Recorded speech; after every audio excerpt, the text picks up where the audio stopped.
C'est l'histoire non advenue d'une erreur historienne potentielle. Voilà un village de la Gardolinque, Brignon, qui offre à l'historien spécialiste des villages méridionaux une configuration on ne peut plus classique. Nous trouvons là un fort nanti de tours rondes dont il reste au moins 2 tours d'angle. Le plan initial est un fort quadrangulaire ou plus complexe, adapté aux conditions locales avec une excroissance représentée par le château féodal. Le seigneur s'était alors associé à la communauté d'habitants pour parfaire une défense commune. On retrouve cette configuration ailleurs, à Gaujac par exemple, où le fort carré est encore visible, associé au château qui, s'il a beaucoup évolué depuis le tardo-médiéval, demeure situé sur les rebords du fort quadrangulaire. À Saint-Nazaire également, on voit la maison forte qui a pu être une tour plus élevée, située sur le tracé du rempart du fort quadrangulaire que nous avons mis en évidence lors de la création de l'espace muséographique d'extérieur pour cette municipalité, près de Bagnols-sur-Cèze. Revenons à Brignon, où nous voyons encore que l'église est accolée au rempart, ce qui ne constitue en rien une exception.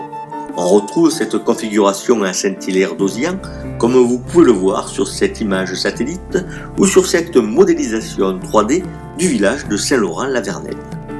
À Congéniès, l'église est également insérée dans le rempart et les traces y sont encore bien visibles. Si l'on en restait là, et selon une réflexion a priori et trop rapide, l'historien aurait pu être convaincu de se trouver devant un cas de figure on ne peut plus classique. Voilà donc un village qui se serait fortifié au XIVe siècle, comme partout alentour, à la demande des autorités royales et en lien avec la guerre de Cent Ans. Et comme souvent à cette époque, la communauté d'habitants, les responsables de la paroisse et le seigneur ou les seigneurs du lieu se seraient concertés pour définir ensemble le type de fortification à envisager. Souvent frappé de plein fouet par la peste noire qui avait diminué de moitié la population villageoise, on aurait décidé de se saisir de l'occasion de ces grands travaux pour reconstruire une église mieux adaptée au niveau de la population. Église que l'on aurait alors collée au rempart pour faire double emploi d'un de ses murs. Pensant ainsi, on aurait daté l'église de la seconde moitié du XIVe siècle, date de l'édification des remparts et des tours d'angle. Cependant, un examen visuel montre que l'église ainsi accolée au rempart affaiblit le dispositif de défense à cet endroit, ce qui est très difficile à comprendre alors que le village se trouvait dans une logique de défense aiguë. Le chemin de ronde n'aurait pas été réalisé sur ce tronçon, les ouvertures dans le rempart pour y placer les fenêtres de l'église ne paraissent pas être plus avisées pour une bonne défense du site. Nicolas Larieux nous a transmis une série de documents contenant le préfet de l'église de Brignon, signé en 1686, au lendemain de la révocation de l'édit de Nantes.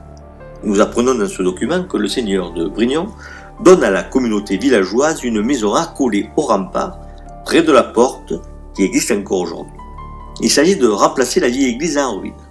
Le préfet de l'église indique qu'elle mesurera 8 cannes de long sur 2,5 de large, que sur les 8 cannes de longueur, 6 seront dédiés à la nef et 2 au presbytère en demi-rond. Il s'agit de ce que nous appellerions plutôt aujourd'hui une abside. La porte d'entrée fera 10 pans par 5. Un arc doubleau sera fait à l'intérieur pour séparer la nef du chœur. Une sacristie sera aussi réalisée en dehors avec 12 pans sous la clé de voûte. Enfin, au-dessus de la porte sera fait un clocher à 2 ouïes de la hauteur de 7 pans de hauteur et de 3,5 de large. À regarder de près l'église actuelle, le programme ne semble pas avoir été pleinement réalisé. Si les dimensions semblent avoir été respectées, l'abside est absente, le clocher n'a qu'une ouverture pour une seule cloche, mais il semble avoir été refait depuis et donc sans doute réduit. Quant à l'église médiévale, elle a bel et bien été insérée dans le rempart du XIVe siècle qui s'est alors appuyé sur elle.